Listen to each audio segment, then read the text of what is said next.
بسم اللہ الرحمن الرحیم الصلاۃ والسلام علیکہ یا رسول اللہ وعلی آلک و صحابک یا حبیب اللہ اللہم صلی علی محمد و آل محمد۔ حضرت عبداللہ ابن مسعود رضی اللہ تعالی عنہ کہیں سفر میں تھے، ایک گاؤں سے ان کا گزر ہوا، وہاں کے کسی نوجوان کو بے ہوشی کے دورے پڑے ہوئے تھے، مرگی کا دورہ پڑا ہوا تھا۔ آپ اپنے قافلہ کے ساتھ تھے اور اس خاندان کے لوگ بڑی چیخ و پکار کر رہے تھے کہ کسی طرح ہمارے مریض کو افاقہ ہو کسی چیز سے۔ تو حضرت عبداللہ ابن مسعود رضی اللہ تعالی عنہ نے سورہ المومنون 18واں سپارہ اس کی 4 آخری آیات افحسبتم انما خلقناکم عبثا وانکم الینا لا ترجعون، یہاں سے آخر تک یعنی 4 آیتیں بنتی ہیں،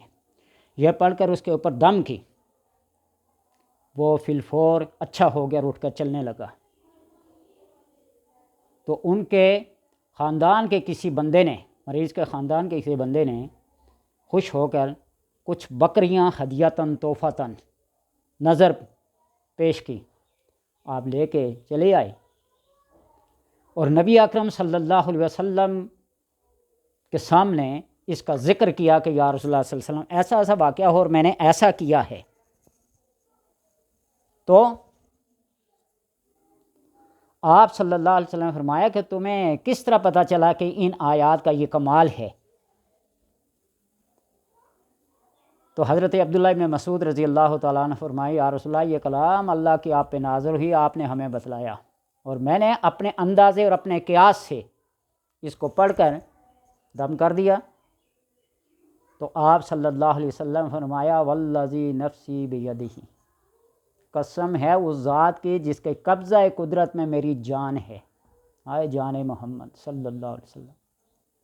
اگر یہ آیات پہاڑ پر پڑھ کر پھونک دی جائیں اور پہاڑ کو حکم دیا جائے کہ چل، تو وہ پہاڑ چلنا شروع کر دے۔ ان آیات کا یہ کمال ہے، اور قرآن حکیم ایک معجز کلام ہے، یہ ایسا معجزہ ہے اس کا مقابل کوئی نہیں ہے۔ تو لہٰذا اپنے بیمار ہوں یا کسی مصیبت اور تکلیف میں مبتلا ہوں، جادو جنات کا مسئلہ ہو، زندگی کی ہر مشکل ان آیات سے ٹل جاتی ہے اور ہر حاجت انسان کی پوری ہو جاتی ہے۔ صرف ہمارا یقین کامل ہونا چاہیے، اور جس بات کی نبی صلی اللہ علیہ وسلم قسم فرما کر قسم کھا کر کہہ رہے ہیں کہ اگر یہ آیات پہاڑ پر پڑھی جائیں تو پہاڑ بھی چلنا شروع کر دیں، تو کیا جادو اور جنات، مشکلات، مصائب، آلام اس سے زیادہ مشکل ہیں، اس سے زیادہ وزنی ہیں؟ اگر کوئی بندہ جادو کے اثر سے متاثر ہو، جنات نے اسے جکڑا ہوا ہو، اس کے اوپر غالب آ گئے ہوں جنات، ہوا سے باختہ ہو گیا ہو بندہ، تو یہ ان آیات کو 7 بار پڑھ کر مریض خود پڑھے تو نور علی نور، بہت اچھا، نہیں تو کوئی بھی ان آیات کو پڑھنے والا پڑھ کر پھونک مارے، دم کر دے 7 بار رائٹ سائڈ پہ، اور آذان کے کلمات پڑھ کر بائیں سائڈ پہ پھونک مار دے، اللہ تبارک و تعالیٰ اس کو جادو جنات کے حملوں سے محفوظ رکھے گا۔ اور ان آیات کو کسی حاجت کے لیے، روحانی ترقی کے لیے، دنیاوی ضروریات کو پورا کرنے کے لیے جس مقصد کے لیے پڑھا جائے، اللہ تبارک و تعالیٰ اس کو پورا کر دیتے ہیں۔ ایک ذرہ بھر بھی اس میں کوئی شک و شبہ نہیں، لا ریب فیہ ھدی للمتقین، اس کتاب کا یہ کمال ہے۔ لہٰذا اسی لیے میں بار بار یہ زور دیتا ہوں کہ قرآن کو اپنا مونس بنا لو، اپنا رفیق بنا لو، اپنا دوست بنا لو، اپنا ہمدرد بنا لو، یہ تمہیں کہیں بھی بے یار و مددگار نہیں چھوڑے گا۔ دنیا کی ہر مشکل، ہر مصیبت، ہر آفت کو ٹال دیتا ہے، ہر حاجت کو پورا کر دیتا ہے۔ اور میں بار بار یہ ذکر کر رہا ہوں کہ جادو اور جنات کے 2 ایسے اثرات ہیں جو لوگ کہتے ہیں ہم نہیں مانتے، ہمارا بلیو نہیں ہے، تم نہ کرو، ہم کون سا تمہیں مجبور کرتے ہیں۔ وہ ایک قوم تھی نا، ان ھذا الا اساطیر الاولین کی رٹ لگائی ہوتی تھی، یہ تو پچھلے بابوں کی قصے کہانیاں ہیں، ہم نہیں مانتے اسے۔ اور جب یہ کلام نبی اکرم صلی اللہ علیہ وسلم پر نازل ہوتی تو کفار کے بڑے بڑے فصحاء، بلاغاء، شعراء، انہوں نے کوشش کی کہ اس کے مقابل کوئی ایک آیت لائی جائے، تو اللہ نے فرمایا فَأْتُوا بِمِثْلِهِ، اس کی مثل کوئی ایک آیت، کوئی ایک سورت لے آؤ۔ عاجز ہو گئے، کوئی نبی اکرم صلی اللہ علیہ وسلم کو شاعر کہتا، کوئی شاعر کہتا، تو اللہ نے فرمایا نہ یہ شاعر ہیں نہ یہ شاعر ہیں، یہ میری کلام کے متحمل ہیں، جن کے اوپر میں نے اس قرآن کو نازل کیا وہ اس کے یہ اٹھانے والے ہیں۔ انا عرضنا الامانۃ علی السماوات والارض، میں نے اس امانت کو زمینوں پر، آسمانوں پر، پہاڑوں پر رکھنا چاہا، سب نے انکار کر دیا۔ وَحَمَلَهَا الْإِنسان، انسان نے اس کو اٹھا لیا، اس کو برداشت کر لیا۔ یہ پرانے لوگوں کی قصے کہانیاں نہیں ہیں، یہ کسی بابے کی سٹوری نہیں ہے۔ آپ قرآن کو پڑھیں، سمجھیں اور اس پر عمل کریں، اپنے علاج خود قرآن اور احادیث نبویہ صلی اللہ علیہ وسلم سے کریں۔ آج انگریز کرسچن مشنری ہاسپٹل میں اس بات پر تجربہ کر رہے ہیں، وہ اپنا کلام کو، اپنے دم درود کو ترجیح دے رہے ہیں، بجائے اس کے کہ کسی allopathy, homeopathy, bio came, Ayurvedic, جتنے بھی ایک طریقہ علاج ہیں ان سے بہتر ہے قرآن کا علاج۔ تجربے کے طور پر آپ دیکھیں، 2 گلاس پانی کے رکھ لیں، 2 گلاس پانی کے رکھ لیں، 1 ہفتہ تک دیکھ لیں، ایک کے اوپر قرآن کی کوئی بھی آیت پڑھ کر دم کرتے جائیں روزانہ،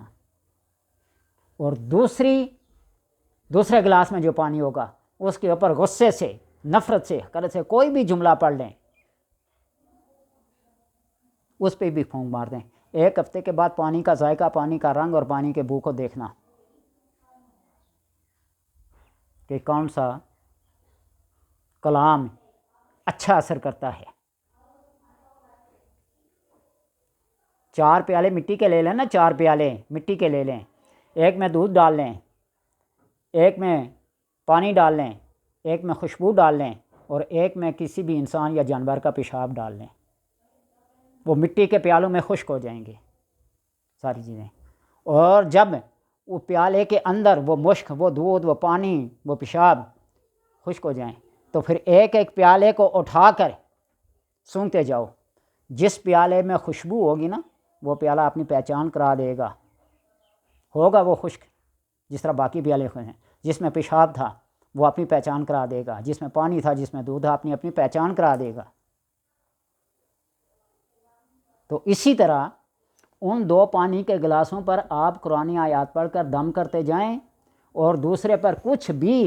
ایرا گیرا پڑھ کے، جنتر منتر کوئی بھی پڑھ کے، تھوڑا سا غصے سے، نفرت سے، حقارت سے اس کو دیکھتے جائیں۔ پھر جب پانی، دودھ کا رنگ قرآنی آیات سے بدل جائے، برقرار رہے، اس کے اندر حسن و خوبی بڑھ جائے، تو پھر آپ یہ سمجھیں اپنے آنکھوں سے زندہ معجزہ دیکھیں کہ قرآن کے اندر، اس کی کلام کے اندر کتنی تاثیر ہے۔ تو لہٰذا اگر کوئی بندہ جادو جنات کا ستایا ہوا ہو، ڈسا ہوا ہو، کسی حاسد اور دشمن نے اس کو نظر بد لگا لی ہو، تو ان آیات سے اپنا علاج کرے 7 بار۔ سورہ مومنون 18واں سپارہ ہے، یاد رکھنا، سورہ مومنون 18واں سپارہ،